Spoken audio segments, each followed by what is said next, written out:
Hello everyone, how you all? So చాలాసార్లు experience చేసే ఉంటారు, మనం అనుకున్నది ఏది వెంటనే అయిపోదన్నమాట. So same thing happen with me. Like ఏంటి అంటే, యాక్చువల్లీ డిజైన్ వచ్చేసి నేను పింట్రెస్ట్లో చూశాను. చూడగానే అరే బాగుంది కదా, వేసుకుందాంలే అని ఫిక్స్ అయిపోయాను వెంటనే. బట్ ఏంటి అంటే, నేను పింట్రెస్ట్లో చూసినప్పుడు ఏంటి, అది షార్ట్ కుర్తీ అనమాట. లైక్ ఇది నేను స్టిచ్ చేయించుకున్న కుర్తీ ఏంటంటే లాంగ్ ఉంది. అది నాకు అంత ఐడియా రాలేదు. సరే డిజైన్ బాగుంది కదా, వేసేసుకుందాము అని అనుకున్నాను.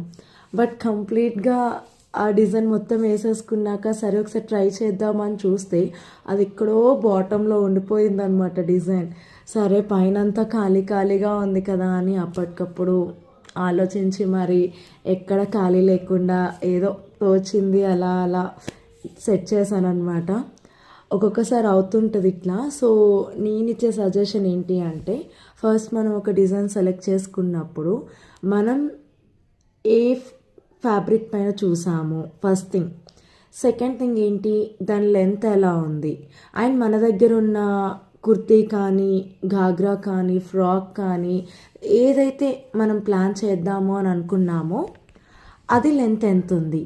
సో ఇవన్నీ ఆలోచించి ఫైనల్గా డిజైన్ అనేది ప్రింట్ చేయండి. నాలాగా ఫస్ట్ ప్రింట్ చేసేసి సగం పెయింట్ వేసేసాక చూస్తే ఏది అర్థం కాదనమాట. సో ఖచ్చితంగా మళ్ళీ దానిలో కరెక్షన్స్ చేయాల్సి వస్తుంది. సో ఒక్కసారి చేసే ముందు క్లియర్గా అన్నీ నోట్ చేసుకొని ప్లాన్ చేసుకోండి.